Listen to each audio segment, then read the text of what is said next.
Cheers, guys. I want to talk about youth. Okay, I'm the CEO of Aruka. I'm the CEO of Naijacharge. Naijacharge does solar panels, solar charging units across Africa and Asia. So I know what I'm talking about when I say this. Our generation is a shame. Our generation, like, it's absolutely ridiculous how low accomplished we are as a generation. It's embarrassing to think about, really, really. So again, I'm in my 40s, so I can tell you how painful it's been all my life watching people ahead of us. In terms of comparison, and you know this as well, anyone that is in their 40s now, they can look at you and say, my dad did more, my parents did more, my grandparents did more. Yeah, for comparison, as a teenager, I remember seeing like people running for presidency in Ireland in their 40s. These guys were just, I mean, crazy in terms of their accomplishments. Looking back now, these guys in their 40s were just running things, like literally. Like it wasn't even crazy to think about it. But anyone in their 40s now, guys, if you're honest, think about this. If you're in your 40s now, when you were a teenager, 10, 11, anyone in their 40s then were just like either taking over the world or but you remember the IRA war, where everyone was fighting the English? Those were in their 40s, kids, right? Turning things around, changing the economy.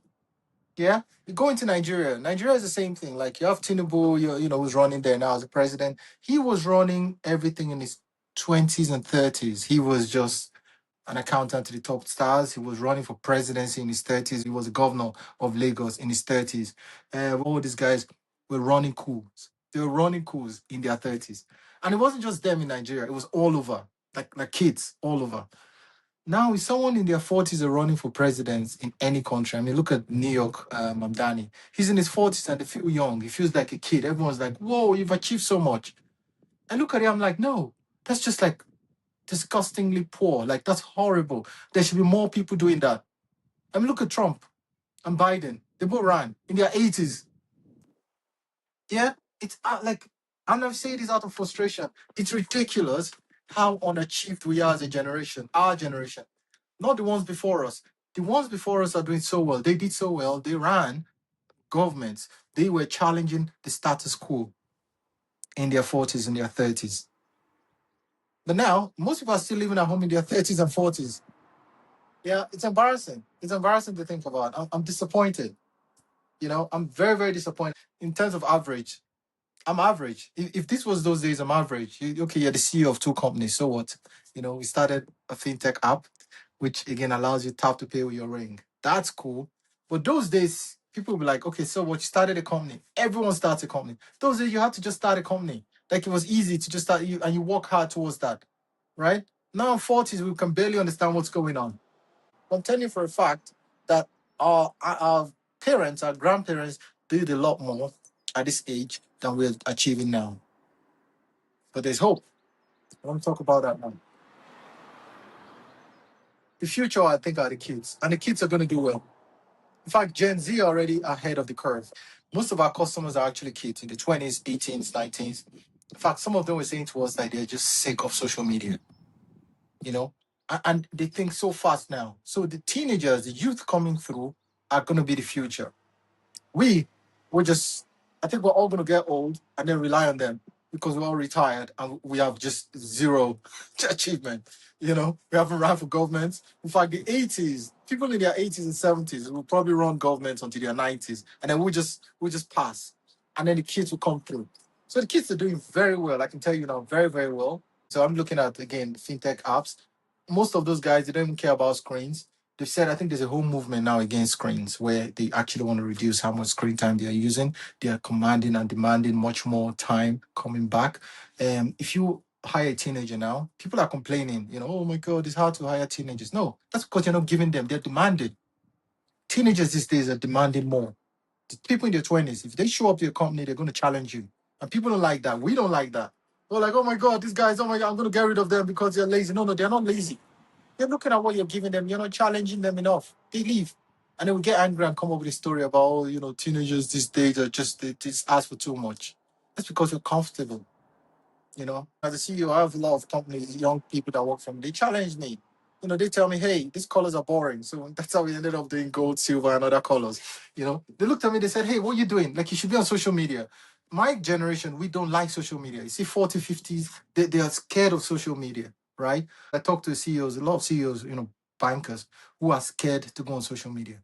Yet they watch social media. They complain that social media is wrong. They complain that their gurus just telling people the wrong things. Well, go up and say things. Say the right thing. Don't worry about media. Like I don't know how many people are going to watch this video. I don't care. This is a challenge that kids said to me. They said, "Hey, what are you doing?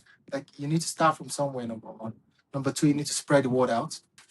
If you want to change things, then make your change. You know, to see this as well. So Niger we're currently across Africa and Asia. We deploy solar channels, right? So if you look here, there's a mountain here, right? But you see the sunlight going on there. It just shows you how green that area is, right? So we want to really go on green energy as much as possible. We actually deploy some solar channels here. So solar panels are deployed here on mountains just to harness the sunlight. But we see a very strong fit towards Africa and Asia, where we have a very, very young population that's coming up. We're trying to learn. AI is coming, but these kids and AI are ahead of the curve. Yeah. I think the average age of Africans these days is 20. That's average. That's like old, young. But pick someone on the street, median age is 20. In fact, in Nigeria, it's 18. So it's actually lower in some countries. Kids come up a lot. And then compare that then down to Asia. So South Asia is the same thing. So we're looking at Bangladesh, Pakistan, India, very, very young population. On average, 2021 is the average age there. So what we do is we deploy our solar channels there. And those solar charging units is actually, believe it or not, people like in Europe, we use solar panels just for electricity. So someone gets that, puts it on their roof, and they think they are being futuristic. In Africa and Asia, these kids are using it to run businesses like crazy to think about. They're using this like solar channels to run businesses and sell back electricity to families and communities. That's the future. We deploy our capital and help these kids achieve that. They're selling electricity back. They're selling like charging units because again, it's hard to charge your phones out there. So you can pay them and they charge your phone as well. Then they also use it for data storage. They're helping out there, and I think that there's a lot of play there around robotics, around AI, around data, and solar panels. So do join us. Yeah, if you haven't downloaded already or registered, just go to naijacharge.com, NAIJA charge.com, and join us. Join the journey. Support youth. Or there's not enough solar panels to go around the world. People go up to space, at 1.5 million per solar unit. We deploy, I think, for $1,500 or $2,000. It's landed and it's settled, ready to go. And you get leases back as well. So do join us, support us. It's a new way I think we can definitely push the future. The demographics are there. I've said in terms of young population, the entire population in South, especially West Africa, half the population are under 18. So that means in the next 5 years max, we're going to get a young population that need work. What work is there? So solar is needed. So we'll see. I mean, hopefully we get some support as well from the government with the awareness. I think is our generation. Hopefully we get up and do more. But as a group, 40s and 50s, we're not doing a lot. We're not doing anything at all. We're just hanging out. That's it. The old guys, the 80s and 70s are running the countries. Yeah. Just look at the Senate. Look at the age of the Senate in the US. Look at the age of the Senate across the world. Compare that to 20 years ago, 30 years ago, the senators and everyone there were young, in their 40s. What are we doing in our 40s now? We're staying at home. But guys, I think as it stands, we're going to try our best on Niger Charge. Join the movement. Help us. Help the youth. And the youth, you guys carry on the good job you're doing. You're doing well. Carry on pushing and helping and making this world a better place. All the best. Take care. Hey, Kai.